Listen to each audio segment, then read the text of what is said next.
اب ہم آتے ہیں سیدنا ابراہیم علیہ السلام کے قصے کی طرف، لیکن اس سے پہلے یہ وضاحت کر دیں کہ سیدنا ابراہیم علیہ السلام کے واقعے کے ساتھ چند دوسرے انبیاء علیہ السلام کے واقعات بھی وابستہ ہیں، مثلا سیدنا لوط علیہ السلام کا واقعہ، اس لیے کہ یہ سیدنا ابراہیم علیہ السلام کے بھتیجے بھی ہیں اور ان کے پیروکار بھی۔ اسی طرح آپ کے صاحبزادوں سیدنا اسماعیل اور سیدنا اسحاق علیہ السلام کے واقعات ساتھ ساتھ چلتے ہیں۔ اس کی وجہ یہ ہے کہ سیدنا اسماعیل علیہ السلام کی ولادت کے وقت ابراہیم علیہ السلام کی عمر 87 سال تھی، اور سیدنا اسحاق علیہ السلام کی پیدائش کے وقت سیدنا ابراہیم علیہ السلام کی عمر 100 سال تھی، جبکہ سیدنا ابراہیم علیہ السلام کی کل عمر 175 سال ہوئی، اس لیے ان کے واقعات ساتھ ساتھ چلتے ہیں۔ ابراہیم علیہ السلام کا قصہ سناتے ہوئے ان حضرات کا ذکر ساتھ ساتھ ضرور آئے گا، تو آئیے شروع کرتے ہیں قصہ ابراہیم علیہ السلام کا۔ صالح علیہ السلام کے بعد اللہ تعالیٰ نے سیدنا ابراہیم علیہ السلام کو مبعوث فرمایا۔ ابراہیم علیہ السلام جد الانبیاء ہیں، عظیم المرتبت اور اولو العزم پیغمبر ہیں۔ آپ کے والد کا نام طارق تھا، جبکہ اس کا لقب آزر تھا۔ آزر مدد کرنے والے کو کہتے ہیں۔ یہ شخص اپنے قبیلے کے افراد کی مدد کیا کرتا تھا، غمخواری کرتا تھا، اس لیے اس کا لقب آزر مشہور ہو گیا تھا۔ قرآن مجید میں ابراہیم علیہ السلام کا قصہ 73 مقامات پر ذکر ہوا ہے۔ یہ 73 مقامات 25 سورتوں میں ہیں، اور یہ بات ابراہیم علیہ السلام کے بلند مرتبت ہونے پر دلالت کرتی ہے۔ ابراہیم علیہ السلام بھی سام بن نوح علیہ السلام کی نسل سے ہیں۔ آپ کی پیدائش عراق کے مشہور شہر بابل میں ہوئی۔ یہ عراق کے شمال میں واقع تھا اور آج بھی موجود ہے۔ بہت بڑا شہر ہے، اس وقت بھی بڑی آبادی پر مشتمل تھا۔ یہاں بت پرستی عام ہو چکی تھی۔ اللہ تعالی سورۃ العنکبوت آیت 25 میں فرماتے ہیں، وَقَالَ إِنَّمَا اتَّخَذْتُم مِّن دُونِ اللَّهِ أَوْثَانًا مَّوَدَّةَ بَيْنِكُمْ فِي الْحَيَاةِ الدُّنْيَا۔ ابراہیم نے کہا کہ تم نے جن بتوں کی پرستش اللہ کے سوا کی ہے، انہیں تم نے اپنی آپس کی دنیاوی دوستی کے بنا پر معبود ٹھہرا لیا ہے۔ مطلب یہ کہ وہ لوگ اللہ کی عبادت بتوں کو اللہ کا شریک ٹھہرا کر کرتے تھے۔ ابراہیم علیہ السلام نے اپنے باپ سے اور اپنی قوم سے کہا کہ یہ مورتیاں جن کے تم مجاور بنے بیٹھے ہو کیا ہیں؟ انہوں نے جواب دیا، ہم نے اپنے باپ دادوں کو انہی کی عبادت کرتے پایا ہے۔ اللہ تعالیٰ ان کے بارے میں فرماتے ہیں، اے نبی، انہیں ابراہیم علیہ السلام کا قصہ سنا دو، جبکہ انہوں نے اپنے باپ اور اپنی قوم سے فرمایا، تم کس کی عبادت کرتے ہو؟ کہنے لگے، بتوں کی، ہم تو برابر ان کے مجاور بنے بیٹھے ہیں۔ ابراہیم علیہ السلام نے فرمایا، جب تم انہیں پکارتے ہو تو کیا وہ سنتے بھی ہیں یا تمہیں نفع اور نقصان پہنچا سکتے ہیں؟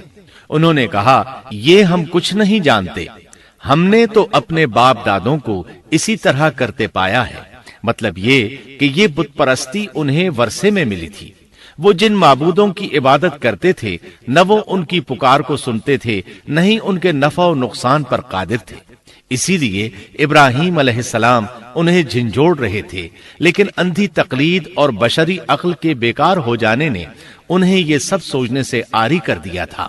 اللہ تعالیٰ نے ابراہیم علیہ السلام کی خصوصی رہنمائی فرمائی تھی، جیسا کہ سورۃ الانبیاء آیت 51 میں ہے، وَلَقَدْ آتَيْنَا إِبْرَاهِيمَ رُشْدَهُ مِن قَبْلُ وَكُنَّا بِهِ عَالِمِينَ۔ اور ہم نے ابراہیم کو پہلے سے ہدایت عطا فرما دی تھی اور ہم اسے جانتے تھے۔ ابراہیم علیہ السلام نے کبھی ایک لمحے کے لیے بھی بتوں کی پوجا نہیں کی تھی۔ آپ نے اپنی قوم کو بتوں کی پوجا کرتے دیکھا تو انہیں ملامت کی، ایک اللہ کی طرف دعوت دی، اور اس دعوت کی ابتدا انہوں نے اپنے باپ سے کی۔ اللہ تعالیٰ سورہ مریم میں فرماتے ہیں، اے نبی، کتاب میں ابراہیم کا ذکر کر، بے شک وہ سچا نبی تھا۔ جب اس نے اپنے باپ سے کہا، اے میرے باپ، بے شک مجھے وہ علم عطا ہوا ہے جو تمہیں حاصل نہیں، اس لیے میری اطاعت کریں، میں آپ کو سیدھا راستہ دکھاؤں گا۔ اے میرے باپ، شیطان کی عبادت نہ کریں، بے شک شیطان اللہ کا نافرمان ہے۔ ان بتوں کی عبادت گویا شیطان کی عبادت ہے، اس لیے آپ نے ان معبودوں کو شیطان سے تعبیر کیا۔ فرمایا، اے میرے باپ، بے شک مجھے خوف ہے کہ تم پر اللہ کا عذاب آئے، پھر تم شیطان کے ساتھی ہو جاؤ۔ باپ نے ان کی بات سن کر کہا، اے ابراہیم، کیا تو میرے معبودوں سے پھرا ہوا ہے؟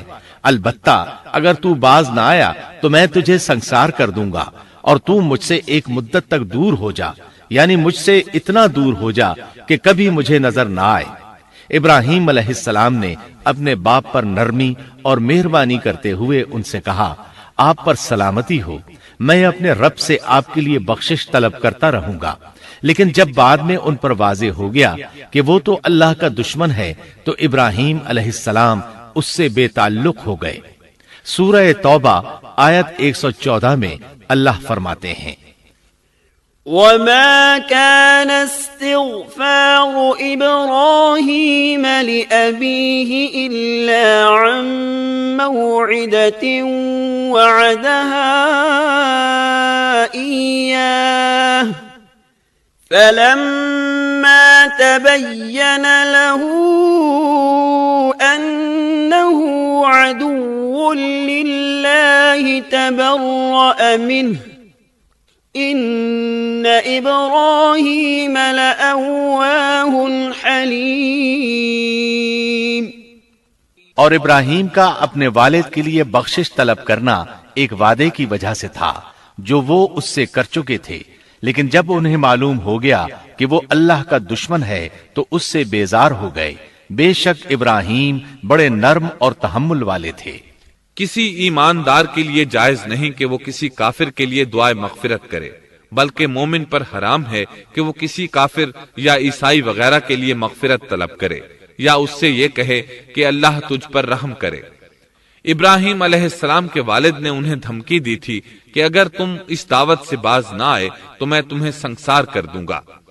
اس کے جواب میں ابراہیم علیہ السلام اپنے والد کے ساتھ انتہائی شفقت سے پیش آئے اور اس سے کہنے لگے، میں آپ کے لیے اپنے رب سے استغفار کرتا رہوں گا، اس لیے کہ آپ اپنے والد پر بے حد مہربان تھے۔ اسی لیے اللہ تعالیٰ بھی ابراہیم علیہ السلام پر بے حد مہربان تھے، اور آپ کا لقب خلیل الرحمن رکھ دیا گیا۔ خلت محبت کا وہ انتہائی درجہ ہے جس کے ساتھ دل محبت سے بھر جاتا ہے، یعنی وہ بہت سے لوگوں سے بڑھ کر اللہ تعالیٰ کو محبوب تھے۔ والد کے سخت جواب کے بعد ابراہیم علیہ السلام نے ان سے علیحدگی اختیار کر لی اور انہیں مخاطب کر کے فرمایا، میں تمہیں چھوڑتا ہوں اور جنہیں تم اللہ کے سوا پکارتے ہو ان کو بھی چھوڑتا ہوں، میں اپنے رب کو پکاروں گا، مجھے امید ہے میں اپنے رب کو پکار کر محروم نہیں رہوں گا۔ آپ اللہ کے پیارے اور پسندیدہ نبی تھے۔ جب آپ نے اپنی قوم کو توحید کی دعوت دی اس وقت آپ نوجوان تھے، آپ کی عمر 16 سال تھی۔ ساتھ میں آپ اس بات پر غور و فکر بھی کرتے کہ آخر یہ لوگ بتوں کی پوجا کیوں کرتے ہیں۔ آپ کا دل ان کے شرک پر بہت کوڑتا۔ آخر آپ نے مصمم ارادہ کر لیا کہ اس شر اور فساد کی جڑ کو کاٹ کر رہیں گے، یعنی ان بتوں کو توڑ کر رہیں گے۔ آپ اپنی قوم کو بتوں کو توڑ دینے کی دھمکی دیتے رہے۔ اس دھمکی کا ذکر اللہ تعالیٰ نے سورۃ الانبیاء آیت 57 میں کیا ہے، وَتَاللَّهِ لَأَكِيدَنَّ أَصْنَامَكُمْ بَعْدَ أَن تُوَلُّوا مُدْبِرِينَ۔ اور اللہ کی قسم میں تمہارے بتوں کا علاج کروں گا جب تم پیٹھ پھیر کر جا چکے ہوگے۔ یہ بات ابراہیم علیہ السلام نے پوشیدہ نہیں اعلانیہ کہی تھی۔ آخر انتظار کا وقت ختم ہوا، عید کا دن آ پہنچا۔ عید کے دن وہ لوگ صبح سویرے گھر سے نکلنے سے پہلے کھانا پکا کر اپنے معبودوں کے سامنے رکھتے تھے، پھر شہر سے باہر ایک میدان میں جمع ہوتے۔ وہاں کھیلتے کودتے خوشیاں مناتے، ناز سے چلتے پھرتے اور کھانا کھاتے، شام کو گھروں کی طرف آتے، صبح بتوں کے پاس جو کھانا رکھ گئے تھے اس کو اٹھاتے اور تبرک سمجھ کر کھا جاتے۔ اپنے معمول کے مطابق انہوں نے عید کی تیاری کر لی، لیکن ابراہیم علیہ السلام تیار نہ ہوئے، اس لیے کہ وہ تو ان کے ساتھ جانے کا ارادہ ہی نہیں رکھتے تھے۔ وہ لوگ جانے سے پہلے ابراہیم علیہ السلام کے پاس آئے اور کہنے لگے، کیا آپ ہمارے ساتھ نہیں جائیں گے؟ سیدنا ابراہیم علیہ السلام نے آسمان کی طرف نگاہ کی اور فرمایا، میں بیمار ہوں۔ یہ تمام واقعہ سورۃ الانبیاء آیات 51 تا 58 میں بیان ہوا ہے۔ یقیناً ہم نے ابراہیم کو پہلے سے ہدایت فرما دی تھی اور ہم اسے جانتے تھے، جبکہ اس نے اپنے باپ سے اور اپنی قوم سے کہا کہ یہ مورتیاں جن کے تم مجاور بنے بیٹھے ہو کیا ہیں؟ سب نے کہا، ہم نے اپنے باپ دادوں کو انہی کی عبادت کرتے پایا ہے۔ آپ نے فرمایا، پھر تو تم اور تمہارے باپ دادا سبھی یقیناً کھلی گمراہی میں مبتلا رہے۔ کہنے لگے، کیا آپ سچ مچ ہمارے پاس حق لائے ہیں یا یوں ہی مذاق کر رہے ہیں؟ آپ نے فرمایا، نہیں نہیں، در حقیقت تم سب کا پروردگار تو وہ ہے جو آسمان و زمین کا مالک ہے، جس نے انہیں پیدا کیا ہے۔ میں تو ایسی بات کا گواہ اور قائل ہوں، اور اللہ کی قسم میں تمہارے ان معبودوں کا علاج تمہاری غیر موجودگی میں کروں گا۔ پس اس نے ان سب کے ٹکڑے کر دیے، البتہ صرف بڑے بت کو چھوڑ دیا، یہ اس لیے کیا کہ وہ سب اس کی طرف لوٹے۔ ابراہیم علیہ السلام نے لوگوں کے ساتھ عیدگاہ جانے سے انکار کیا اور عذر پیش کیا کہ وہ بیمار ہیں۔ وہ لوگ آپ کو چھوڑ کر چلے گئے۔ بعد میں ابراہیم علیہ السلام ان بتوں کے پاس گئے، دیکھا کہ ان کے سامنے کھانا پڑا ہے۔ چونکہ سب لوگ کھانا لائے تھے اس لیے یہ کھانا بہت زیادہ تھا، لیکن ان جھوٹے معبودوں نے اسے کھانا تو درکنار اس کو چھوا تک نہ تھا۔ ابراہیم علیہ السلام نے انہیں مخاطب کر کے کہا، یہ اتنا کھانا تمہارے سامنے پڑا ہے، تم اس کو کھاتے کیوں نہیں؟ تمہیں کیا ہو گیا کہ بات تک نہیں کرتے؟ پھر پوری قوت سے دائیں ہاتھ سے کلہاڑا مار کر ان کے ٹکڑے ٹکڑے کر دیے، لیکن بڑے بت کو چھوڑ دیا تاکہ سب اسی کی طرف رجوع کریں۔ تمام چھوٹے بتوں کو توڑ کر کلہاڑا اس بڑے بت کے کندھے پر رکھ دیا۔ مشرکین میلے سے لوٹے تو دیکھا ان کے سارے معبود اوندھے منہ ٹوٹے پھوٹے پڑے ہیں، ان کے تمام معبودوں کو توڑ دیا گیا تھا۔ وہ حیران رہ گئے کہ یہ کیسے ہو گیا، کس نے کیا؟ کہنے لگے، یہ کام کس ظالم کا ہے؟ اس نے ہمارے معبودوں کی توہین کی ہے۔ اس وقت جن لوگوں نے ابراہیم علیہ السلام کا وہ کلام سنا تھا انہیں ان کا خیال آ گیا۔ کہنے لگے، وہ نوجوان جس کا نام ابراہیم ہے اسے ہم نے اپنے بتوں کی مذمت کرتے سنا ہے۔ اللہ کی قدرت کہ ابراہیم علیہ السلام کا جو مقصد تھا وہ خود بخود پورا ہو رہا تھا۔ قوم کے لوگ مشورہ کر رہے تھے کہ سب کو جمع کرو اور اسے بلاؤ، پھر اسے سزا دو۔ چنانچہ تمام اہل باطل چھوٹے بڑے جمع ہو گئے، کارروائی شروع ہو گئی۔ کہنے لگے، اے ابراہیم، ہمارے معبودوں کے ساتھ یہ لغو حرکت تو نے کی ہے۔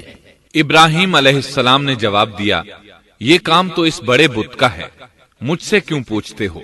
تم اپنے معبودوں سے کیوں نہیں پوچھ لیتے کہ ان کے ٹکڑے کس نے اڑائے ہیں؟ ابراہیم علیہ السلام کا جواب سن کر وہ سب سوچ میں پڑ گئے۔ پھر کہنے لگے، ہم نے بڑی غلطی کی، اپنے معبودوں کے پاس کسی کو حفاظت کے لیے نہیں چھوڑا۔ اس قدر واضح بات محسوس کر کے بھی وہ ظالم ایمان نہ لائے، بلکہ شیطان نے ان کے دلوں میں وسوسہ ڈالا اور انہوں نے غور و فکر کر کے کہا، اے ابراہیم، کیا تمہیں علم نہیں؟ یہ تو بے زبان ہیں، یہ بول نہیں سکتے۔ اب ابراہیم علیہ السلام نے فرمایا، تب پھر تم اللہ کے سوا اس چیز کی عبادت کرتے ہو جو تمہیں کچھ بھی نفع نہ دے سکے اور نہ نقصان پہنچا سکے۔ تعجب ہے تم پر اور ان پر بھی جنہیں تم اللہ کے سوا پکارتے ہو، کیا تم میں بالکل عقل نہیں؟ اس طرح ابراہیم علیہ السلام نے ان پر حقیقت خوب اچھی طرح واضح کر دی۔ ان سے فرمایا، تم ان کی پوجا کرتے ہو جن کو تم خود تراشتے ہو، یعنی ان کا حال تو یہ ہے کہ تم نے ان کو خود اپنے ہاتھوں سے تراشا اور ان کی عبادت کرنے لگے، جبکہ تمہیں اور تمہاری بنائی ہوئی چیزوں کو اللہ ہی نے پیدا کیا ہے۔ ابراہیم علیہ السلام نے ایک کلہاڑے کی مدد سے ان سب بتوں کو تہس نہس کر دیا تھا۔ یہ اس بات کی واضح ترین نشانی تھی کہ یہ بالکل بے بس ہیں، لیکن اس واضح نشانی کے باوجود وہ اپنے کفر ہی پر ڈٹے رہے اور لگے ابراہیم علیہ السلام کو دھمکیاں دینے۔ قالوا ابنوا له بنيانا فألقوه في الجحيم، کہنے لگے اس کے لیے ایک آتش کدہ بناؤ اور اسے اس دہکتی آگ میں ڈال دو۔ پھر ان لوگوں نے ایک چٹیل میدان کا انتخاب کیا جہاں مٹی نام کی کوئی چیز نہیں تھی۔ اس میدان کو پتھروں کی باڑ کے ساتھ گھیر دیا گیا۔ پھر سب لوگوں کو حکم دیا گیا کہ وہ لکڑیاں جمع کر کے اس گھیری ہوئی جگہ میں رکھیں۔ چنانچہ سب لوگ لکڑیاں جمع کر کے وہاں لانے لگے، یہاں تک کہ عورتوں اور بچوں نے بھی اس کام میں بڑھ چڑھ کر حصہ لیا۔ میدان میں اتنی لکڑیاں جمع ہو گئیں کہ زمین نظر نہیں آتی تھی۔ یہ لکڑیاں زمین پر ایک اونچی دیوار محسوس ہوتی تھیں۔ پھر ان لکڑیوں کو آگ لگائی گئی۔ جب آگ کے شعلے آسمان سے باتیں کرنے لگے تو انہوں نے ابراہیم علیہ السلام کو آگ میں ڈالنے کے لیے ایک جھولا تیار کیا۔ اس میں سیدنا ابراہیم علیہ السلام کو رکھا گیا۔ اس وقت آپ نے یہ دعا پڑھی، حسبنا اللہ ونعم الوکیل، ہمیں اللہ کافی ہے اور وہی بہترین کارساز ہے۔ یہ کلمہ ہر محتاج اور مصیبت زدہ کو پڑھنا چاہیے۔ بخاری میں ہے، رسول اللہ صلی اللہ علیہ وسلم نے فرمایا، حسبنا اللہ و نعم الوکیل ابراہیم علیہ السلام نے اس وقت فرمایا تھا جب انہیں آگ میں پھینکا جانے لگا تھا۔ مطلب یہ کہ ہم اللہ ہی پر بھروسہ کرتے ہیں، اس کے سوا ہمارا کسی پر بھروسہ نہیں۔ بعض روایات میں یہ بھی ہے کہ جب ابراہیم علیہ السلام کو آگ میں ڈالا جانے لگا تو جبریل علیہ السلام آئے اور کہا، اے ابراہیم، کوئی حاجت ہے تو میں حاضر ہوں۔ ابراہیم علیہ السلام نے فرمایا، اگر تم اپنی مرضی سے آئے ہو تو مجھے تمہاری کوئی ضرورت نہیں۔ ایک دوسری روایت میں ہے کہ بارش کے فرشتے نے حاضر ہو کر کہا تھا، اے ابراہیم، مجھے حکم دیجئے میں بارش برسا کر اس آگ کو بجھا دوں۔ لیکن ایسی تمام روایات ضعیف ہیں۔ یوں بھی اللہ کا حکم ان سے پہلے کام کرنے والا تھا۔ اللہ تعالیٰ سورہ انبیاء آیت 69 اور 70 میں فرماتے ہیں، قلنا یا نار کونی بردا وسلاما علی ابراہیم وَأَرَادُوا بِهِ كَيْدًا فَجَعَلْنَاهُمُ الْأَخْسَرِينَ۔ ہم نے کہا، اے آگ ابراہیم پر ٹھنڈی ہو جا اور سلامتی والی ہو جا۔ گو انہوں نے ابراہیم کا برا چاہا لیکن ہم نے انہیں ہی نقصان پانے والا کر دیا۔ چنانچہ جب ابراہیم علیہ السلام کو آگ میں ڈالا گیا تو وہ ٹھنڈی ہو گئی۔ ابن عباس رضی اللہ عنہما فرماتے ہیں، اگر اللہ تعالیٰ آگ سے یہ نہ فرماتے کہ سلامتی والی ٹھنڈی ہو جا تو وہ اس قدر سرد ہو جاتی کہ اس کی ٹھنڈک سے تکلیف محسوس ہوتی۔ گویا آگ بھی اللہ کے حکم کے بغیر نہیں جلا سکتی، چھری اللہ کے حکم کے بغیر نہیں کاٹ سکتی، اس لیے کہ یہ بھی اللہ کی مخلوق ہیں اور ان کی قدرت بھی اللہ کے پاس ہے۔ وہ چاہے تو ان کو قدرت عطا کر دے، چاہے تو قدرت واپس لے لے۔ آگ کو ٹھنڈا ہونے کا حکم ہوا، وہ ٹھنڈی ہو گئی۔ اس نے نہ ابراہیم علیہ السلام کے کپڑے جلائے، نہ جسم کے کسی حصے کو کوئی نقصان پہنچایا، صرف وہ رسیاں جلائیں جن سے آپ کو باندھا گیا تھا۔ سبحان اللہ۔ لوگ آگ کے گرد اس انتظار میں کھڑے تھے کہ جو ہی انہیں آگ میں پھینکا جائے گا وہ جل کر راکھ ہو جائیں گے، لیکن وہ یہ دیکھ کر حیران رہ گئے کہ ابراہیم علیہ السلام بڑے ناز سے آگ کے درمیان بیٹھے ہیں۔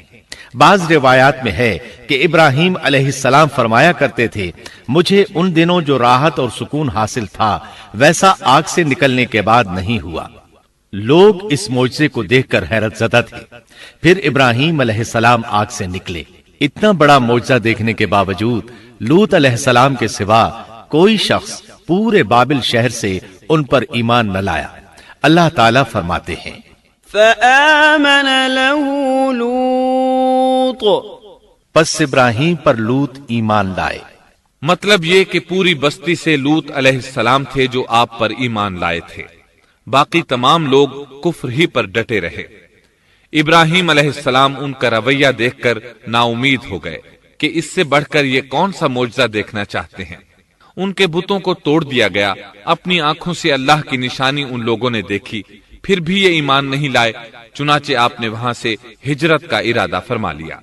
اس وقت بابل پر نمرود نامی بادشاہ کی حکومت تھی۔ کہا جاتا ہے کہ زمین کے بیشتر حصے پر اسی کی حکمرانی تھی۔ جب اس کے پاس یہ خبریں پہنچیں کہ ابراہیم علیہ السلام کو آگ میں ڈالا گیا لیکن آگ نے انہیں نہیں جلایا، تو اس نے ابراہیم علیہ السلام کو اپنے دربار میں پیش کرنے کا حکم دیا۔ ابراہیم علیہ السلام کو وہاں لایا گیا۔ نمرود نے ان سے ان کے رب کے بارے میں سوال کیا۔ اللہ تعالیٰ سورۃ البقرہ آیت 258 میں فرماتے ہیں، أَلَمْ تَرَ إِلَى الَّذِي حَاجَّ إِبْرَاهِيمَ فِي رَبِّهِ أَنْ آتَاهُ اللَّهُ الْمُلْكَ۔ کیا تو نے اس شخص کو نہیں دیکھا جس نے ابراہیم سے اس کے رب کے متعلق جھگڑا کیا اس لیے کہ اللہ نے اسے سلطنت دی تھی۔ ایک روایت میں ہے کہ 4 بادشاہوں نے زمین کے بیشتر حصے پر حکمرانی کی ہے، ان میں سے ایک نمرود ہے۔ نمرود اپنے وقت کا حاکم و بادشاہ تھا۔ ابراہیم علیہ السلام سے جب اس کی اللہ تعالیٰ کے بارے میں بات چیت ہوئی تو ابراہیم علیہ السلام نے کہا، میرا رب وہ ہے جو زندہ کرتا ہے اور مارتا ہے۔ جواب میں اس نے کہا، میں بھی زندہ کرتا ہوں اور مارتا ہوں۔ چنانچہ اس نے حکم دیا کہ جیل سے 2 آدمیوں کو لے آؤ۔ جیل سے 2 ایسے آدمیوں کو لایا گیا جن کے لیے سزائے موت کا فیصلہ ہو چکا تھا۔ اس نے ان میں سے ایک کے قتل کا حکم دیا، دوسرے کو معاف کر دیا۔ اس سے اس نے یہ ثابت کرنا چاہا کہ وہ بھی زندہ کر سکتا ہے اور موت دے سکتا ہے، اور کہنے لگا، دیکھ لو میرے حکم سے لوگ مرتے ہیں اور میرے حکم سے انہیں زندگی ملتی ہے۔ اس کی بات سن کر ابراہیم علیہ السلام نے غور کیا کہ اگر وہ اس سے موت و حیات کے باریک فلسفے پر بحث کریں گے تو نمرود کا مقصد پورا ہو جائے گا اور میرا مقصد پورا نہیں ہو پائے گا۔ اس لیے بحث و مباحثے کی بجائے کوئی مضبوط دلیل پیش کر دی جائے تاکہ حق و باطل کے درمیان فرق واضح ہو جائے۔ چنانچہ آپ نے فرمایا، بے شک اللہ سورج کو مشرق سے لاتا ہے، تو اس کو مغرب سے لے آ۔ کافر بادشاہ یہ سن کر مبہوت رہ گیا، اس کا سر جھک گیا۔ اللہ تعالیٰ فرماتے ہیں، تب وہ کافر حیران رہ گیا اور اللہ نا انصافوں کو سیدھی راہ نہیں دکھاتا۔ ان تمام باتوں کے بعد نمرود کو یہ معلوم کرنے کی ضرورت نہیں رہی کہ ابراہیم علیہ السلام آگ سے کیسے نجات پا گئے، کیونکہ حقیقت اس پر آشکار ہو چکی تھی۔ وہ جان گیا تھا کہ اصل معاملہ کیا ہے۔ چنانچہ اس نے ابراہیم علیہ السلام سے کہا، آپ اس ملک سے نکل جائیے، ہم آپ کو یہاں نہیں رہنے دیں گے۔ ابراہیم علیہ السلام نے عراق کو خیر بات کہا اور شام کی طرف ہجرت کر گئے۔ یہاں آ کر وہ حران نامی بستی میں مقیم ہوئے۔ اسی جگہ آپ نے اپنے چچا ہاران کی بیٹی سیدہ سارہ علیہ السلام سے شادی کی۔ اللہ تعالیٰ اس ہجرت کے بارے میں فرماتے ہیں، وَنَجَّيْنَاهُ وَلُوطًا إِلَى الْأَرْضِ الَّتِي بَارَكْنَا فِيهَا لِلْعَالَمِينَ۔ اور ہم اسے یعنی ابراہیم اور لوط کو بچا کر اس زمین کی طرف لے آئے جس میں ہم نے جہان کے لیے برکت رکھی تھی۔ جب آپ حران کے مقام پر پہنچے تو وہیں ٹھہر گئے، وہیں رہنے لگے۔ یہاں آ کر آپ کا شمار بنو حران میں ہونے لگا۔ آپ لوگوں کو اسی شہر میں رہنے کی دعوت دیتے۔ اس شہر کے لوگ بتوں کی پوجا نہیں کرتے تھے بلکہ ستاروں کو پوجتے تھے۔ ابراہیم علیہ السلام نے جب ان کی یہ حالت دیکھی تو ارادہ کر لیا کہ ان لوگوں کو بتائیں گے کہ ستاروں کی عبادت کرنا باطل ہے۔ یہ لوگ چونکہ نجوم پرست تھے اس لیے ان کی عبادت کا وقت رات کو ہوتا تھا، اور یہ لوگ رات کے وقت عبادت کرتے تھے کیونکہ ان کے معبود یعنی ستارے رات ہی کو طلوع ہوتے ہیں۔ چنانچہ ابراہیم علیہ السلام انہیں یہ دکھانے کے لیے کہ ان چیزوں کی عبادت باطل ہے ایک دن ان کے ساتھ نکلے۔ اللہ نے آسمان کے دروازے کھول دیے تو ابراہیم علیہ السلام نے چاند، ستاروں، سیاروں اور آسمان و زمین کی سلطنت کو دیکھا۔ اللہ تعالیٰ نے ابراہیم علیہ السلام سے تمام پردے ختم کر دیے۔ جو عام طور پر لوگوں کی آنکھوں پر ہوتے ہیں، اور انہوں نے وہ کچھ دیکھا جسے آج کی رصد گاہیں بھی نہیں دیکھ سکتی۔ اللہ تعالی سورۃ الانعام آیت 75 میں فرماتے ہیں، وَكَذَلِكَ نُرِي إِبْرَاهِيمَ مَلَكُوتَ السَّمَاوَاتِ وَالْأَرْضِ وَلِيَكُونَ مِنَ الْمُوقِنِينَ۔ اور اسی طرح ہم نے ابراہیم کو آسمان اور زمین کی سلطنت کا مشاہدہ کرا دیا تاکہ وہ یقین کرنے والوں میں سے ہو جائے۔ بعض مفسرین نے لکھا ہے کہ یہ سب کچھ اللہ تعالیٰ نے ابراہیم علیہ السلام کو اس لیے دکھایا تھا کہ وہ ستاروں کی پرستش کرتے تھے، پھر اللہ تعالیٰ نے اپنی عبادت کی طرف ان کی رہنمائی فرمائی۔ جن مفسرین نے یہ بات لکھی وہ غلطی پر ہیں، کیونکہ ایک جلیل القدر رسول کے متعلق ایسا گمان کرنا کبیرہ گناہ ہے۔ آسمان اور زمین کی سلطنت اور دیگر معجزات دکھانے کے بعد اللہ تعالیٰ فرماتے ہیں، آسمان اور زمین کی پیدائش یقیناً انسان کی پیدائش سے بہت بڑا کام ہے۔ اللہ تعالیٰ ایک دوسرے مقام پر فرماتے ہیں، آسمان اور زمین میں بہت سی نشانیاں ہیں جن سے یہ منہ موڑ کر گزر جاتے ہیں۔ ابراہیم علیہ السلام حران شہر کے ستارہ پرستوں کو لے کر ایک رات نکلے۔ اچانک ایک ستارہ طلوع ہوا، اس کی چمک دمک بہت تھی، شکل صورت کے لحاظ سے بھی بہت خوبصورت تھا۔ اس وقت ابراہیم علیہ السلام نے بطور مذاق کہا، یہ میرا رب ہے۔ لیکن جب وہ ستارہ کچھ دیر بعد چھپ گیا تو کہنے لگے، یہ تو غروب ہو گیا، یہ رب کیسے ہو سکتا ہے؟ جو چھپ جائے وہ رب نہیں ہو سکتا، پس میں تو غروب ہونے والوں کو پسند نہیں کرتا۔ اگلے روز وہ پھر ان لوگوں کو ساتھ لے کر نکلے تو چاند کو دیکھا۔ یہ شکل صورت میں ستاروں سے کہیں زیادہ خوبصورت تھا، روشن تھا، لیکن یہ بھی غروب ہو گیا تو ابراہیم کہنے لگے، اگر مجھے میرے رب نے ہدایت نہ کی تو میں گمراہ لوگوں میں شامل ہو جاؤں گا۔ اے اللہ، تو کہاں ہے؟ اپنی طرف میری رہنمائی کر۔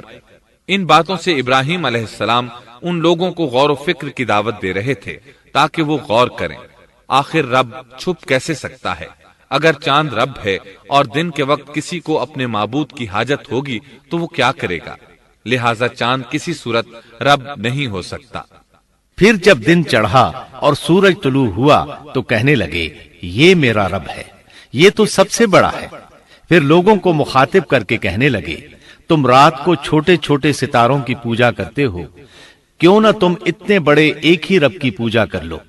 لیکن جب وہ بھی غروب ہو گیا تو کہنے لگے، یقیناً میں تمہارے شرک سے بیزار ہوں، یہ معبود کیسے ہو سکتے ہیں؟ ان میں تو تبدیلی آتی رہتی ہے، کبھی طلوع ہوتے ہیں کبھی غروب ہوتے ہیں۔ یہ اس بات کی دلیل ہے کہ یہ مخلوق ہیں اور ان کا خالق کوئی اور ہے جس کے حکم کے یہ تابع ہیں۔ جب یہ خود مخلوق ہیں اور کسی اور کے تابع ہیں تو کسی کو نفع نقصان پہنچانے پر کس طرح قادر ہو سکتے ہیں؟ پھر اپنی قوم کو مخاطب کر کے کہنے لگے، میں اپنا رخ اس کی طرف کرتا ہوں جس نے آسمانوں کو یکسو ہو کر پیدا کیا، اور میں شرک کرنے والوں میں سے نہیں ہوں۔ اب بھی وہ اپنی بات پر اڑے رہے۔ تب آپ نے فرمایا، تم مجھ سے اللہ کے بارے میں جھگڑ رہے ہو، مجھے تو اللہ راہ دکھا چکا ہے اور اس نے مجھے دلیل عطا فرمائی ہے۔ میں یقیناً جانتا ہوں کہ تمہارے تمام معبود بے بس اور بے طاقت ہیں۔ جاؤ، تم سے اور تمہارے ان معبودوں سے جو ہو سکے کر لو، میرے رب کی مرضی کے بغیر کچھ بھی نہیں ہو سکتا۔ میرے رب نے ہر چیز کے علم کو اپنے گھیرے میں لے رکھا ہے، کیا پھر بھی تم نصیحت حاصل نہیں کرو گے؟ اور میں تمہارے معبودوں سے خوف کیوں کھاؤں؟ تم اللہ سے نہیں ڈرتے؟ ان کو اللہ کا شریک ٹھہرا رہے ہو۔ اللہ نے اس کی کوئی دلیل نازل نہیں کی۔ اگر تم میں صحیح علم ہے تو تم ہی بتلا دو کہ ہم دونوں جماعتوں میں سے امن کا زیادہ حقدار کون ہے؟ امن انہی کے لیے ہے جو ایمان لانے کے بعد دین کو شرک سے خلط ملط نہیں کرتے۔ حقیقت میں ہدایت یافتہ وہی لوگ ہیں۔ یہی ہمارے وہ دلائل تھے جو ہم نے ابراہیم علیہ السلام کو ان کی قوم کے مقابلے میں عطا کیے تھے، اور ہم جسے چاہیں مرتبے میں بڑھا دیں۔ بے شک تیرا رب بڑی حکمت والا ہے۔ ان لوگوں نے پھر بھی کفر ہی کیا، کوئی بھی ایمان نہ لایا۔